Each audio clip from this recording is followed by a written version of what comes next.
ছাগলের মাথা কিন্তু আমাদের হার্ট, লিভার আর ব্রেনের জন্য কিন্তু খুবই উপকারী বন্ধুরা। এটা কিন্তু সাউথ ইন্ডিয়াতে প্রচুর পরিমাণে খাওয়া হয়। তো আমি তোমাদের রেসিপিটা বানিয়ে দেখাচ্ছি। বাচ্চাদের তোমরা এটা খাওয়াতে পারো, তাহলে কিন্তু প্রচুর উপকার পাবে। এটা সকলেই খেতে পারে বন্ধুরা। তাহলে আমি এইটাতে এমনভাবে রান্না করব যাতে এর পুষ্টিগুণটা বজায় থাকে। সুতরাং বন্ধুরা তোমরা ভিডিওটিকে ভালো করে দেখো এবং শেখো। বন্ধুরা এটা হচ্ছে ছাগলের মাথা। ছাগলের মাথাটাকে আমি দোকান থেকেই টুকরো করে কেটে এনেছি। আর দেখতে পাচ্ছ সঙ্গে আছে ব্রেন যেটি ঘিলুটা, এটা আমি আলাদা করে চামচ দিয়ে বার করে নিচ্ছি। এটার অন্য একটা রেসিপি হবে। তোমরা যদি এই রেসিপি সম্পর্কে ইন্টারেস্ট থাকো তাহলে আমাকে কমেন্টে জানাও। এখন আমি তোমাদের আলাদা যে মাথাটা আছে ঘিলু ছাড়া, সেই মাথাটাকে আমি বানিয়ে দেখাবো। প্রেশার কুকার নিয়েছি। প্রেশার কুকারের মধ্যে 1 চামচ লবণ দিয়ে দিচ্ছি জল ফোটার পর। এখানে আমি 1 গ্লাস জল দিয়েছি। এখন দিয়ে দিচ্ছি 2 চামচ মতো হলুদ। এবার লবণ কিন্তু তোমরা আরেকটু বেশি পরিমাণেও দিতে পারো, পরে সেটা মনে রাখবে। পেঁয়াজ দিচ্ছি, 2টো কুচি করা পেঁয়াজ আমি কুচি করে রেখেছি। পরের তরকারিতে পেঁয়াজ দেবো, কিন্তু এখন একটু দিলে পেঁয়াজের ফ্লেভারটা পুরো মাংসের মধ্যে ঢুকে যাবে। লঙ্কা দিয়ে দিলাম বন্ধুরা। লঙ্কার পরিমাণ তোমরা বেশি করে দিতে পারো। আমি এখানে বাচ্চার জন্য রান্না করছি, ওই জন্য অল্প পরিমাণ লঙ্কা দিলাম। এই যে বন্ধুরা মাংসটা আমি তোমাদের দেখিয়ে দিচ্ছি। সুন্দর করে ধুয়ে কেটে রেখেছি, আর দোকানদারটা কেটে দিয়েছি। আমি সুন্দর করে পরিষ্কার করে ধুয়ে নিয়েছি। এবার মাংসটা আমি প্রেশার কুকারের মধ্যে দিয়ে দেবো।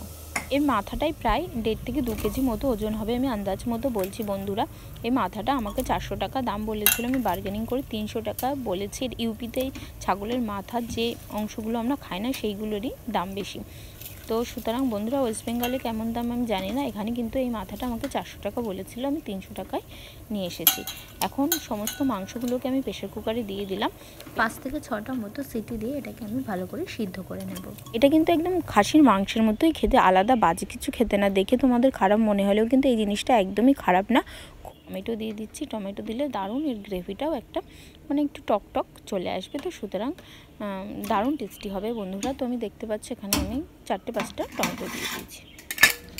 কড়াইতে 1 চামচ সরষের তেল গরম করে নিয়েছি। এর মধ্যে আমি গরম মশলা আর অল্প একটু জিরে ফোড়ন দিয়ে দিয়েছি। একটু শুকনো লঙ্কা ভেঙে দিয়ে দিলাম বন্ধুরা। তো সুতরাং এর থেকে একটু সুন্দর ভাজা ভাজা গন্ধ বেরোলে এর মধ্যে আমি দিয়ে দেবো পেঁয়াজ। 2টো পেঁয়াজ আমি কুচি করে কেটে নিয়েছি বন্ধুরা। এখন এই পেঁয়াজগুলোকে দিয়ে আমি একটু ভালো করে ফ্রাই করে নেব, যাতে পেঁয়াজ ভাজার সুন্দর একটা গন্ধ বেরোতে থাকে। তো পেঁয়াজটা ভাজা হয়ে গেলে বন্ধুরা এরপর আমরা নেক্সট স্টেপে যাব। সহজ ইজি একটা রান্না বন্ধুরা। আমি রান্নাটা করতে থাকি, তোমরা দেখতে দেখতে ভিডিওটিকে প্লিজ একটা লাইক করে দাও। আর আশা করি চ্যানেলটিকে সাবস্ক্রাইব করে নিয়েছো। এখন আমি দিয়ে দিয়েছি আদা রসুনের পেস্ট, দিয়ে দিচ্ছি টমেটো। তো বন্ধুরা এই চ্যানেলে আরও সুন্দর সুন্দর রান্না পেতে চাইলে বেল নোটিফিকেশানটি অন করে দাও, তাহলে আরও অন্য ধরনের ননভেজ, ভেজ, দেশি বিদেশি সব রকম রান্নার আপডেট কিন্তু তোমরা সবার আগে পেয়ে যাবে। মাংসটা সিদ্ধ হয়ে গেছে, দেখেই যেন মনে হচ্ছে মাংসটা রান্না হয়ে গেছে বন্ধুরা। এখনও কিন্তু রান্না হয়নি। এই মাংসটা সিদ্ধ করতে দেওয়ার পরে যেমন প্রেশার কুকার খুলেছি, তারপরে দেখি কি সুন্দর একটা টেন্ডার লুক এসছে। দারুণ সুগন্ধ বেরোচ্ছে বন্ধুরা। আমি এর মধ্যে দিয়ে দিলাম 1 চামচ মতো গরম মশলা। এরপর দিয়ে দিচ্ছি আমি আলু বন্ধুরা আমি বড় বড় করে কেটে নিয়েছি। আলুটা দেওয়ার পর আমি আরও 2টো সিটি মেরে দেবো। তো বন্ধুরা প্রথমে আমি 6টা সিটি দিয়েছিলাম, তারপর আলু দেওয়ার পরে আর 2টো সিটি দিলাম।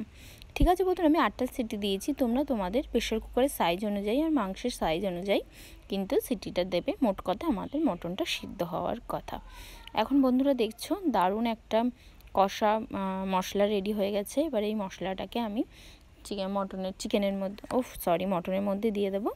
তো বন্ধুরা মটনের মধ্যে দিয়ে দিচ্ছি। মটনের মধ্যে দেওয়ার পর কিন্তু এটাকে আর 2টো সিটি মেরে নিলেই কিন্তু রেডি হয়ে যাবে। যদি তারপরেও জল থাকে বন্ধুরা, তাহলে একটু মাংসটাকে 5 মিনিট ফুটিয়ে নেবেন, একটু লবণটা চেক করে নেবেন। দারুণ স্বাদে টেস্টি একটা রেসিপি হয়ে যাবে বন্ধুরা। আমি এটা খেয়ে, এটা আমার বাবা রান্না করে দিল, এটা খেয়ে আমার এত ভালো লেগেছে বন্ধুরা। সত্যি শুনে মটনের মাথা শুনে হয়তো তোমরা সবাই করে জিভ মেলাবে, কিন্তু এটা সত্যি দারুণ টেস্টি বন্ধুরা। খেয়ে অবশ্যই আমাকে কমেন্টে জানাও কেমন লাগলো, আর বন্ধুদের সাথে শেয়ার করো এই রেসিপিটা। থ্যাংক ইউ বন্ধুরা।